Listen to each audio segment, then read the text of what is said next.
morning, everyone. Thanks for attending today's webinar. Please remember to mute yourself whenever you're not speaking. All slides and links referenced in this webinar will be sent out, as usual, along with the recording in the next PD2Go newsletter. So we are ready to start with this 30-minute session in which we will discuss the importance of embracing and teaching academic integrity in our classrooms. But first of all, I would like to introduce today's speaker. Professor Mary Brodin has a doctorate degree in curriculum, teaching, learning, and leading. She also holds a Master of Art in English degree, a Master of Art in Art History degree, and a Bachelor of Art in Art History degree. Professor Brodin has conducted graduate research in writing curriculum for women student veterans, concentrating on their transition from the military to higher education. So very interesting. Thanks, Dr. Brodin, for facilitating today's workshop, and the floor is yours. Awesome, thank you. All right, welcome everyone. So today we're going to be talking about why academic integrity, why it's important. So in terms of our agenda, we're going to start out by defining academic integrity. We are going to review Westcliff University's academic integrity policy. It's a little lengthy, so I'm going to direct you in a few moments to our catalog and student handbook, and we're going to review it straight from there. Then we're going to discuss why it's important to help our students understand and practice academic integrity. We have a reflection point with that. Excuse me, and then we're going to have a follow-up task, and of course a few minutes for questions at the end, but we do only have 30 minutes, so we're just gonna go ahead and get started. So I would like for each of you to go ahead and put in the chat your definition of academic integrity. So I'll give you about a minute to do that.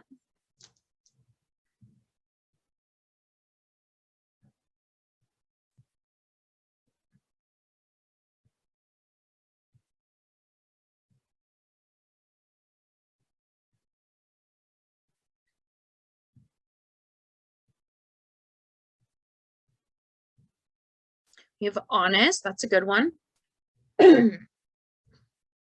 Being honest.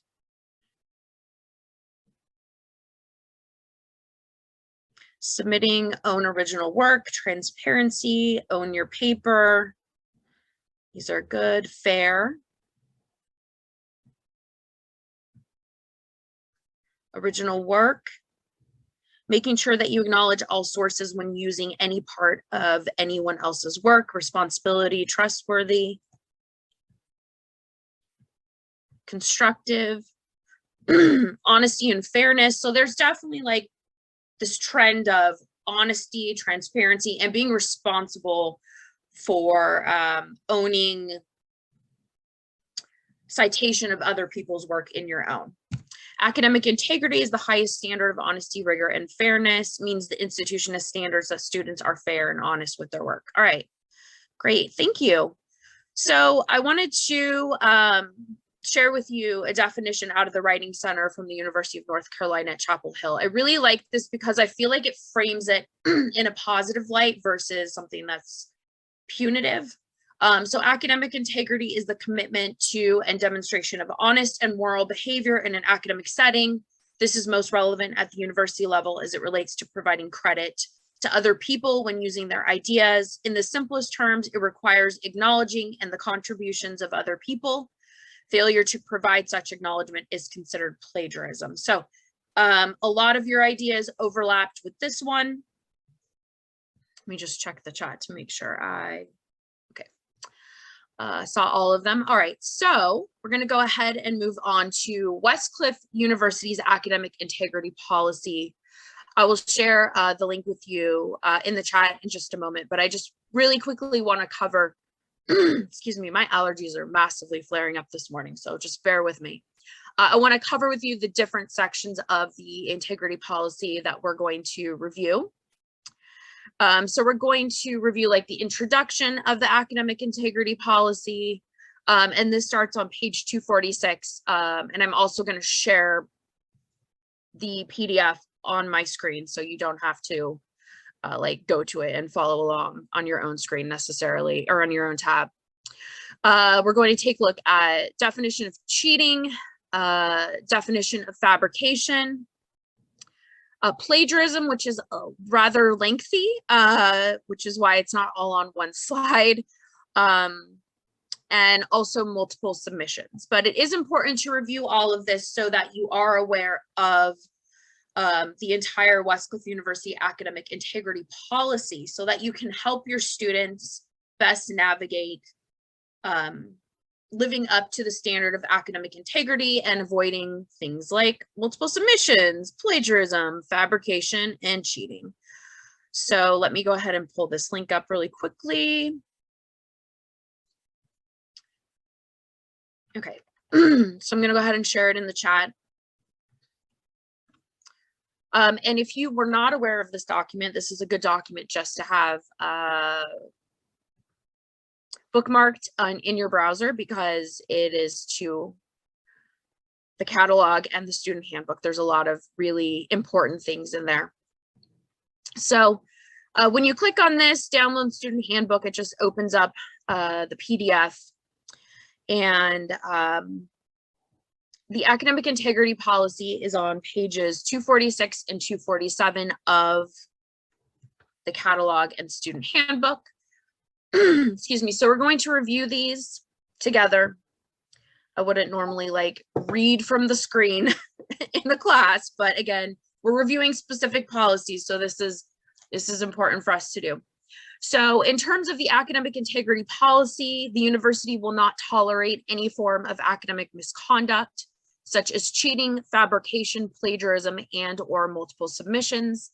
Any student found to be committing academic misconduct will be subject to disciplinary action. I went up too quickly. Okay.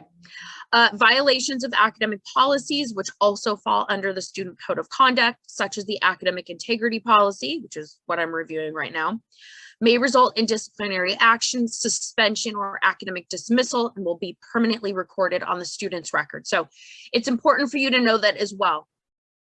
And we're going to get into more details with this when we talk about plagiarism.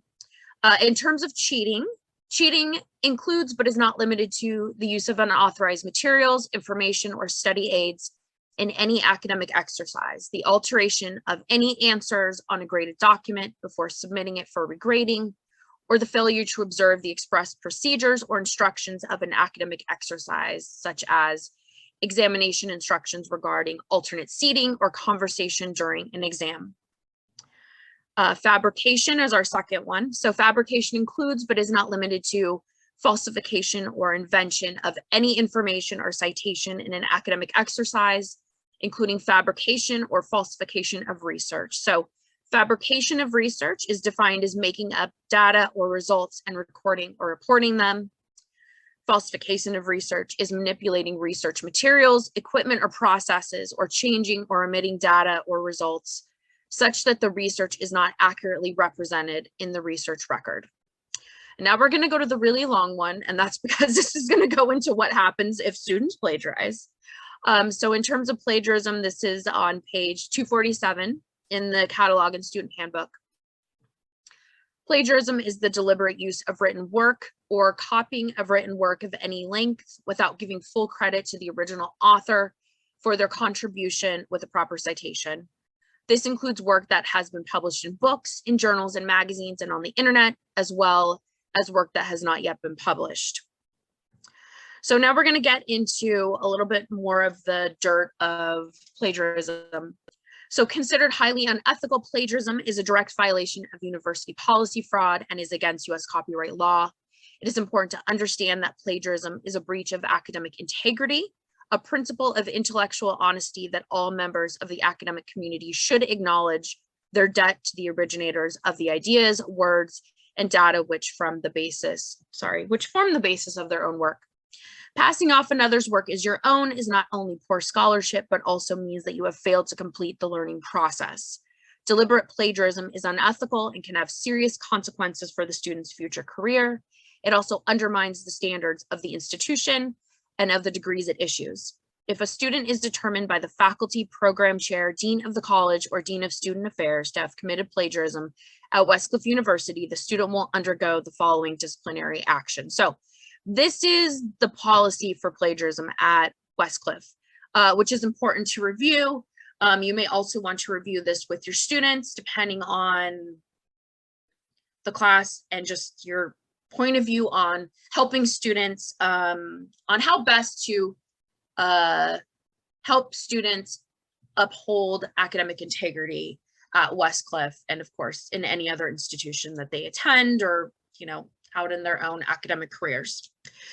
So in terms of our disciplinary action at Westcliff, if there is any indication of plagiarism by a student, the faculty will review the materials and submit to an evaluation platform such as Turnitin for verification. As you know, we already have the PAs and the CLAs, and in integrative studies, the major assignments linked to Turnitin. So that similarity report that Dr. Peliquin went over, oh man, I think it was like 2 weeks ago, but it feels like time is just flying. So if you sat through that webinar or watched the recording of it, she did an excellent job of going through how to read a similarity report from Turnitin to determine whether or not the student has committed plagiarism.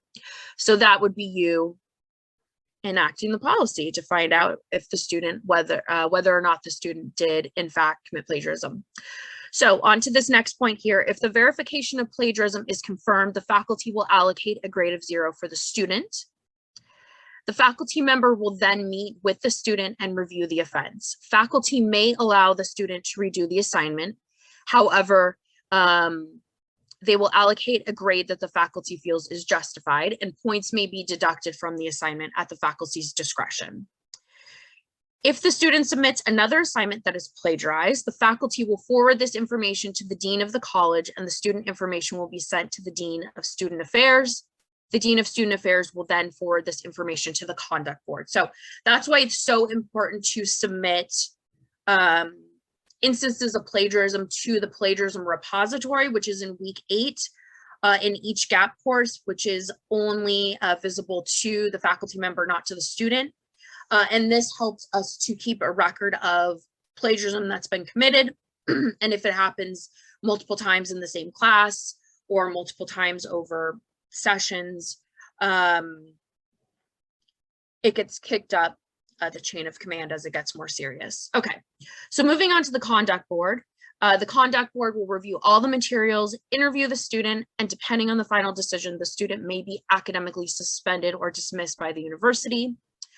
The length of suspension depends largely on the severity of the student's actions, and the student will receive a letter from the dean of student affairs outlining the final decision and corrective process recommended by the conduct board. A letter will be sent registered mail to the student and a copy kept in the student's file. Westcliff University takes plagiarism very seriously, and we offer resources on how to avoid it, which will be covered more in the how version of this webinar in a few weeks. And if students have any questions regarding plagiarism, they should see the dean of their college. And then lastly, this is multiple submissions. It is important to note that it is possible to plagiarize yourself if you reuse ideas, phrases, or resubmit any prior work, whether it was at Westcliff University or any other academic institution, without citing prior work, you have plagiarized. Many academic honesty policies prohibit the reuse of one's prior work, even with a citation. If you want to reuse your work, consult with your instructor. Dr. Peliquin addressed this as well in our previous webinar, covering when students have submitted, let's say it's for a paper that has a rough draft and a final draft version, and that in the final draft version, their work from the rough draft gets flagged. And again, that's why it's so important to look at those similarity reports and make sure that you're aware of all of the details in there so that you flag plagiarism accordingly.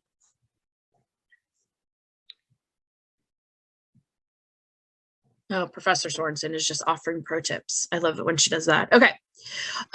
Sorry, Professor Brodin. There is a question on the chat. Okay. Professor Malupa wants to know if is a repository only for major assignments?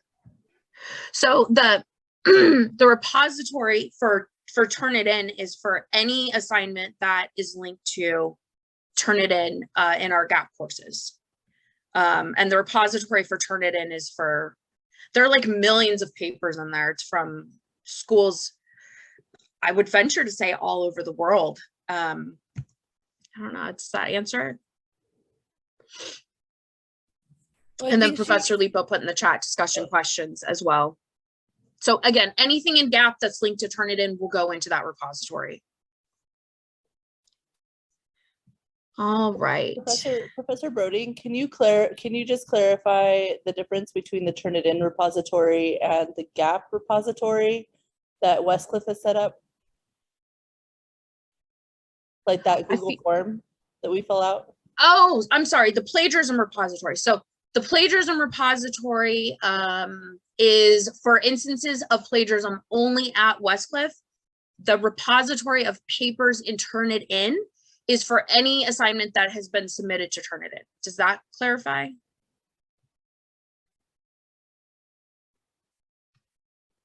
I'm going to go with yes, unless someone tells me I'm wrong. Okay. Let me get through these again. Okay, so now I want you to think about, why is it important to help our students understand and practice academic integrity? So Dr. Shawoheda, can you please put our faculty into breakout rooms? I will put this question in the chat actually before you go in your breakout rooms. And you're going to have about 5 minutes to discuss this in the breakout rooms with your peers. And then be prepared to come back and share in one important thing that you gained from the discussion.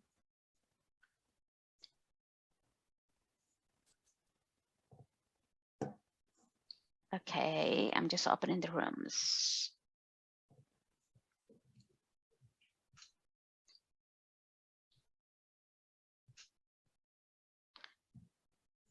There you go. I opened 4 breakout rooms, and I'm going to leave one group in the main room for recording purposes.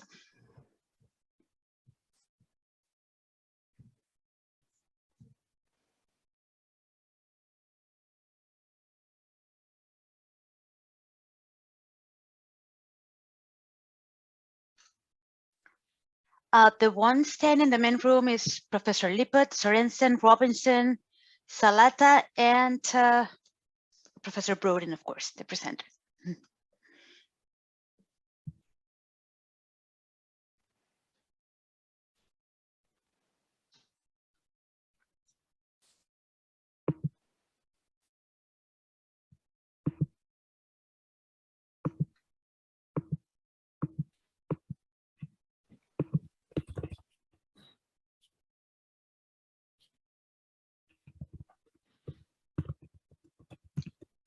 Okay, everyone has joined. Dr. Brodin. Hello. Good morning. Oh, I feel I'm not going to start. I want faculty to start. I would say as a business instructor, this is Kathy Salata, I want my students to understand the importance of original work, because if they do any plagiarizing in the real world, there are ramifications far beyond what we do here at Westcliff. So I want to give them a heads up. And I always tell my students, I give them the example of Disney, because people say, oh, you know, I'm just a college student. Disney would never come after me. So I share with them how Disney's gone after college students and people in the real world, because they're stealing work. And if they steal that work, you know, there are ramifications in courtrooms that they'll have to suffer through. Yeah, I agree with that. I think, and you know, I'm sorry, this is Karen Robinson. Hi guys. Apologize for not being on video. I'm on a computer that doesn't have a camera, so I do apologize. But I agree. I think as a business faculty, part of what we need to do and part of our responsibility is to really help our students understand the application of ethics in the real world. And academic integrity is kind of just creates a really good foundation for that. I also stress with my students to, part of, academic integrity is the right thing to do, but it's also a way to ensure that they get the full value of their education, because they're digging in and creating their own authentic conclusions and synthesis and all that stuff. So I think I always try to stress that as well, is really having high academic integrity is also for their benefit, right? It's not just about protecting other people's work. Absolutely. And we're trying to instill integrity regardless, and always doing what's correct, which will then carry over into business. So if you don't have integrity in one part of your life, you may not have it in the rest. So, and especially in the business world, not only can you get fired, you can get sued. Yeah. Yeah, and more and more so too, I would say criminal prosecution in the business world, I think at levels that we haven't seen historically. So it is critically important to success in the quote unquote real world. Yep. Okay, we solved it. No, just kidding. I don't know so much about getting sued, or not business faculty, but so I don't have those kind of concrete examples to give.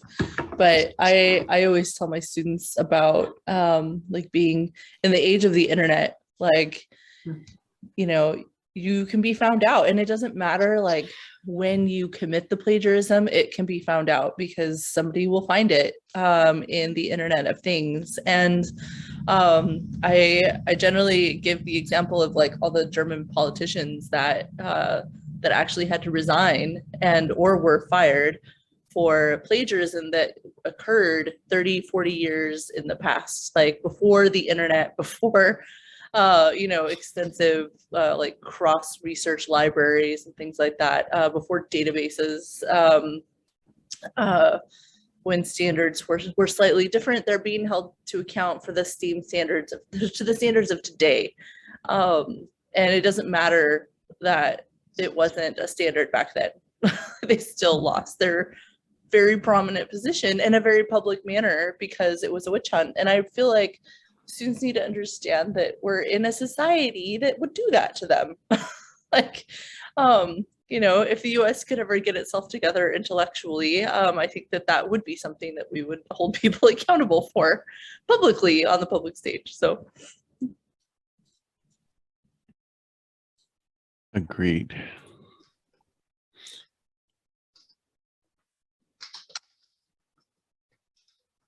We got pulled back and we still have 30 seconds to go.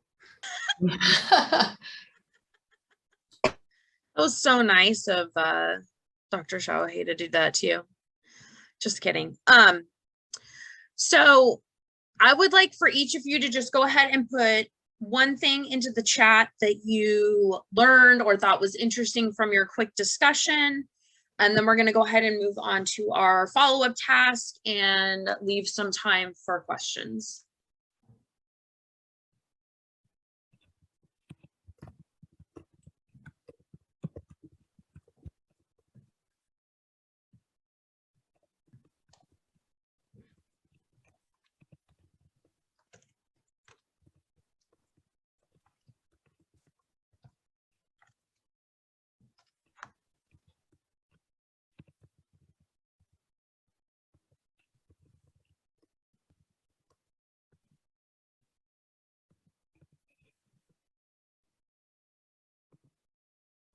So some interesting things to point out here. Professor DeVito says team assignments tend to have higher similarity indexes that should be noted by professors. Absolutely. Professor Black, it is important for the instructor to verify if the plagiarism is blatant and intended, or if the student just needs further instruction on how to cite properly. And that is one of the things I think is really important in terms of why you need to address what academic integrity is and the different types with students, because sometimes they just may not be aware that what they're doing is considered plagiarism or is, you know, unethical. I love people bringing up like criminal stuff. It's like criminal implications. Yes, absolutely. It's like just like the disaster scenario, the worst case scenario, but it is true. Let's see. Dr. Baker says, I got a great tip to use examples that help students understand the importance of using citations. And Dr. Nino, students from different cultures, they have a different understanding of what plagiarism is. Thank you. Some good, lively discussion. Okay. So to close this out, before I open it up for questions, our follow-up task is we want you to think about how do you encourage academic honesty in your courses? You need to bring one example to our next webinar, one strategy, idea, task, or activity that can be implemented during a VCS or an OCS. I'm so glad you put the date here because I was like, where is it? It's over on the left-hand side. This is for February 24th. So be sure to do this. And Dr. Ojeda, I'm assuming we're going to send out a reminder for this. Can we do that before? Yeah, absolutely. I will send an invite and for next webinar and the recording and the task tomorrow morning. Okay, perfect. Thank you. And lastly, any questions before we close out?